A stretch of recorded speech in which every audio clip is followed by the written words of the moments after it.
ചില മനുഷ്യന്മാർ അങ്ങനെയാണെടോ. ആരെങ്കിലുമൊക്കെ എന്തെങ്കിലും നേടുന്നത് കാണുമ്പോൾ, അല്ലെങ്കിൽ ആരെങ്കിലുമൊക്കെ എന്തെങ്കിലും എവിടെയെങ്കിലുമൊക്കെ രക്ഷപ്പെടുന്നത് കാണുമ്പോൾ, അല്ലെങ്കിൽ അവരെന്തെങ്കിലും ലൈഫിൽ എന്തെങ്കിലുമൊക്കെ ഒന്ന് ആയി സക്സസ് ആയിട്ട് നിൽക്കുന്നത് കാണുമ്പോൾ, അല്ലെങ്കിൽ അവർ എന്താ പറയുക പഠിച്ച് കുറച്ച് വലിയ നല്ല ജോലിയോ അല്ലെങ്കിൽ നല്ല ബിസിനസ്സോ ഒക്കെ ചെയ്യുന്നത് കാണുമ്പോൾ കുരു പൊട്ടുന്ന കുറേ ആൾക്കാർ നമുക്കിടയിൽ ഇപ്പോഴും ഉണ്ട്. അത് നമ്മളുടെ പുറത്തുനിന്നുള്ള ആൾക്കാരായിരിക്കും, ചിലപ്പോൾ നമ്മൾ അറിയ പോലും ചെയ്യാത്ത ആൾക്കാരായിരിക്കാം, നമ്മളെ ഫാമിലിയിലുള്ള ആൾക്കാരായിരിക്കാം.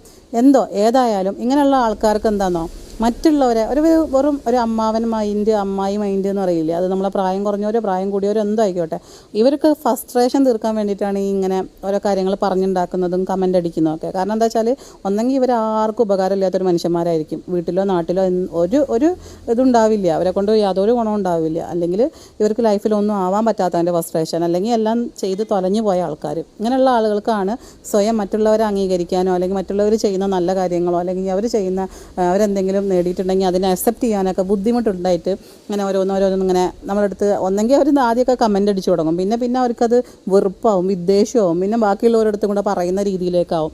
അപ്പോൾ ഇങ്ങനെയുള്ള ആൾക്കാരുടെ അടുത്ത് ഞാൻ പറയണത്, നിങ്ങൾക്ക് ഒരുപാട് സമയമുണ്ട് ഇതിന്, അതായത് ഇങ്ങനെ പറഞ്ഞുകൊണ്ടിരിക്കാനും ഇതാക്കിക്കൊണ്ടിരിക്കാനൊക്കെ.